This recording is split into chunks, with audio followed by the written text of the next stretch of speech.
La carga inalámbrica portátil es asombrosa. Solo basta colocar mi móvil sobre una base inalámbrica y la energía se transfiere a mi dispositivo sin necesidad de cable. Pero ¿cómo es que la electricidad llega a mi teléfono?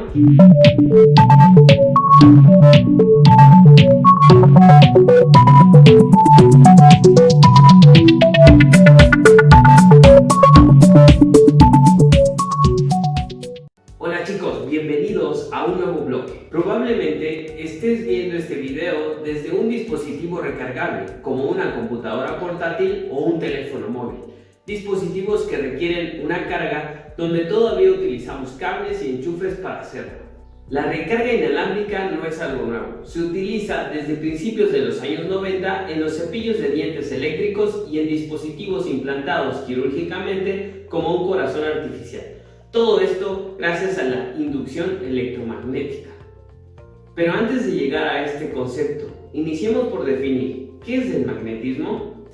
El magnetismo es un fenómeno natural que hace que ciertos materiales se atraigan o se repelen. La primera descripción de este fenómeno viene de la antigua Grecia, donde observaron este fenómeno en ciertas piedras de la ciudad de Magnesia, de ahí su nombre. El primero en estudiar este fenómeno fue el filósofo griego Tales de Mileto en el siglo VI a.C., aunque hay que esperar hasta la llegada de la ciencia moderna para ver una descripción científica de la misma. Y ya, finalmente, en el siglo XIX, se desarrolló la teoría física del magnetismo y su conexión con la electricidad. Pero seguimos sin saber, ¿qué es el electromagnetismo? Hans Christian Ørsted, físico danés, el 21 de abril de 1820, durante una conferencia con científicos, observó que un cable por el que hacía pasar corriente perturbaba la aguja de una brújula. Era la primera prueba de que existía una conexión directa entre las corrientes eléctricas y las fuerzas magnéticas. Más tarde, Michael Faraday observa el efecto contrario, pasando un imán por un cable enrollado generando electricidad. Asumiendo estas dos ideas junto con las leyes de Gauss para crear las cuatro ecuaciones del electromagnetismo. Pero seguimos sin saber, ¿qué es el electromagnetismo? Para eso vamos a ver cómo se produce un electroimán. Un electroimán es un imán que se produce por el paso de una corriente eléctrica. Cuando una partícula cargada se mueve en el seno de un campo magnético, sufre una fuerza perpendicular a su dirección de movimiento. Esta es la fuerza magnética y se describe según la fuerza de Lorentz. Fuerza es igual a carga por velocidad y campo magnético, y el seno del ángulo generado entre estos dos componentes. Para comprender mejor qué es la fuerza de Lorentz, imaginemos lo siguiente. Una región en donde hay un campo eléctrico generado por dos placas paralelas infinitas, que tienen cargas opuestas. Las líneas de campo eléctrico saldrán de la placa con carga positiva hacia la placa con carga negativa. Ahora imaginemos que ingresa una partícula que se mueve con una velocidad y dirección, y el campo eléctrico va a ejercer sobre la partícula una fuerza eléctrica que tendrá el mismo sentido que el campo eléctrico. Si la partícula tuviese una carga negativa, la fuerza tendría una dirección en sentido contrario, es decir, en dirección X negativa.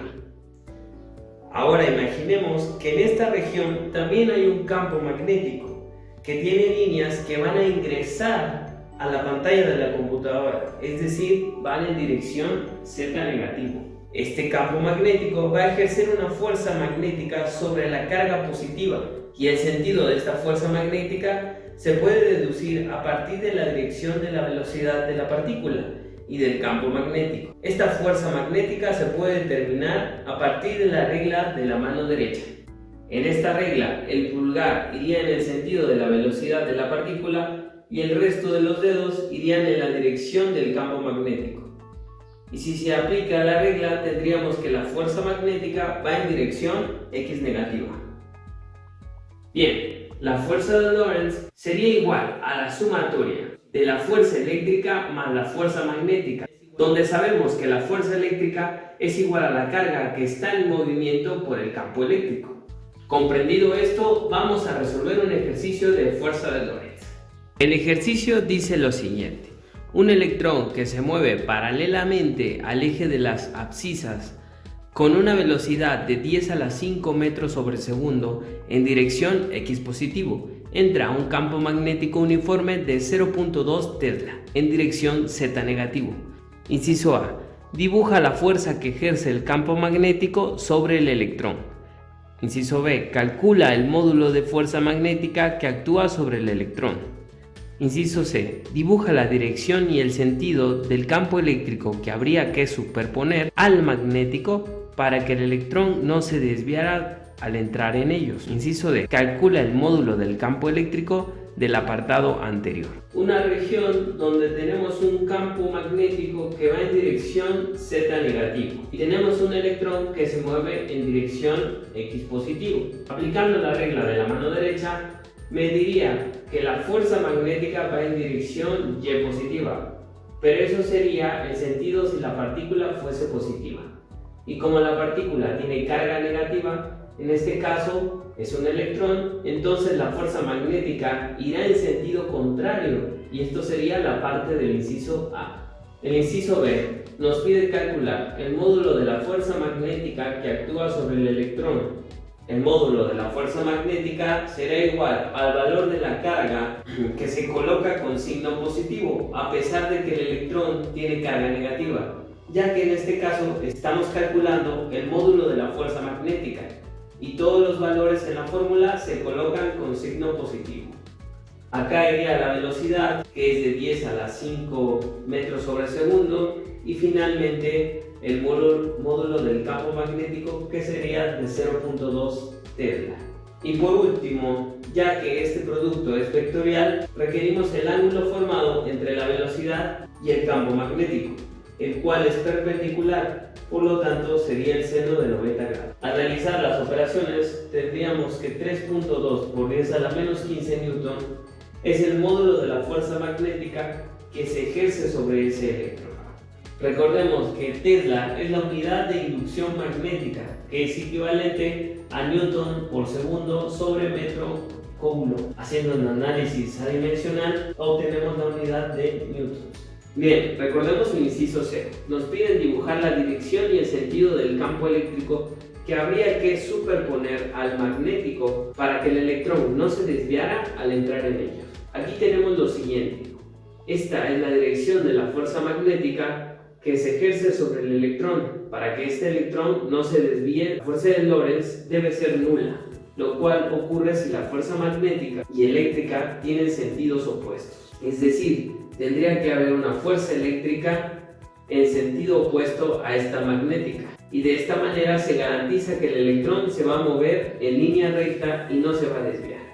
¿Y qué sentido tendría el campo eléctrico? Si la fuerza eléctrica actúa en dirección Y positivo, el campo eléctrico tendría dirección de Y negativo, ya que la fuerza eléctrica que actúa sobre una partícula con carga negativa va en sentido contrario al campo. Y este sería el sentido entonces que debería tener el campo eléctrico, dirección Y negativa. Para terminar, el inciso D nos pide calcular el módulo del campo eléctrico para que el electrón no se desvíe, por lo que pudiera despejar entonces el módulo del campo eléctrico, ya que toda la ecuación está igualada a 0 y me quedaría que el módulo del campo eléctrico menos el producto de la rapidez por el campo magnético por el seno de nada. Despejo el campo eléctrico y me quedaría que es igual a 2 por 10 a la 4 newton sobre coulomb. La recarga inalámbrica o inductiva recibe su nombre de aquella interacción del campo magnético llamada inducción. Esta inducción electromagnética se lleva a cabo desde el soporte de recepción hacia el dispositivo de carga, donde encontramos pequeñas bobinas de alambre. El soporte, al conectarse a la corriente eléctrica, se carga por completo y la energía circula. Cuando la bobina que se encuentra en el dispositivo de carga se incorpora a una corta distancia, el flujo electromagnético interactúa con el del dispositivo, moviendo los electrones cercanos y cargando la batería en cuestión. Por tanto, los campos magnéticos son generados por cargas en movimiento y solo ejercen una acción sobre cargas eléctricas que se encuentran en movimiento. Esta última afirmación es conocida como la fuerza de Lorentz. El futuro de la recarga inalámbrica es completamente incierto. Parece ser una buena idea, pero por el momento seguirá siendo solamente un sistema de corto alcance. En el año 2006, el Instituto Tecnológico de Massachusetts descubrió que emparejando las frecuencias de los dispositivos se puede lograr que la energía tenga un alcance de algunos cuantos metros. Por ejemplo, si estás en una habitación cerca de un cargador, podrías cargar tu teléfono móvil sin sacarlo de tu bolsillo. Esta nueva tecnología se está empezando a comercializar, pero no está disponible en todos lados. ¿Te imaginas que pudiéramos cargar cualquier cosa de forma inalámbrica? A mí me encantaría cargar mi computadora en cualquier lugar, sin necesidad de cables. Todo gracias al electromagnetismo. Hasta aquí la primera sesión de este módulo. Recuerda tomar apuntes y utilizarlos en nuestras sesiones síncronas por Zoom. ¡Chao!